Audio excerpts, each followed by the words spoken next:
Ajith Kumar car racing விவரங்கள் Dubai 24 H27 Ajith Kumar தனது நடிப்பு வாழ்க்கையுடன் சதே மோட்டார் ரேசிங்கில் பெரும் வளர்ச்சி அடைந்துள்ளார்.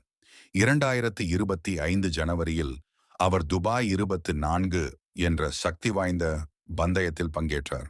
அஜித் குமார் ரேசிங் எனும் தனிப்பட்ட அணியை உருவாக்கி போர்ஷ் 411 GD3 கூப் காரில் 992 வகுப்பில் போட்டியிட்டார். காமெரான் மெக்லியோட், மத்யூ டெட்ரி மற்றும் ஃபேபியன் டஃப்யூ ஆகியோர் அவரது அணிக்காக இணைந்தனர். அணி 992 வகுப்பில் 3ஆம் இடத்தை பெற்றது. விபத்து மற்றும் மாற்றம். பந்தயத்திற்கான பயிற்சியின் போது அவர் பயன்படுத்திய காரில் பிரேக் தோல்வி ஏற்பட்டு விபத்தில் சிக்கினார். அதிர்ஷ்டவசமாக அவர் காயம் ஏதும் ஏற்படாமல் தப்பினார். இதனையடுத்து முக்கிய பந்தயத்தில் இருந்து பின்வாங்கி அவரது சக டிரைவர்களை போட்டியில் அனுப்பினார். GD4 வகுப்பு பங்கேற்பு. அஜித் ரசூன் குழுவில் சேர்ந்து போர்ஷே 718 கேமன் GD4 RS கிளப் ஸ்போர்ட்ஷே 718 கேமன் GD4 வகுப்பு பந்தயத்தில் பங்கேற்றார்.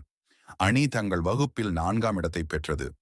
அதே நேரத்தில் ஸ்பிரிட் ஆஃப் தி ரேஸ் என்ற விருதை பெற்றது. முந்தைய சாதனைகள். Ajith Kumar 2003 formula BMW Asia championships மற்றும் 2010 ஃபார்முலா 2 சாம்பியன்ஷிப்பில் பங்கேற்றவர்.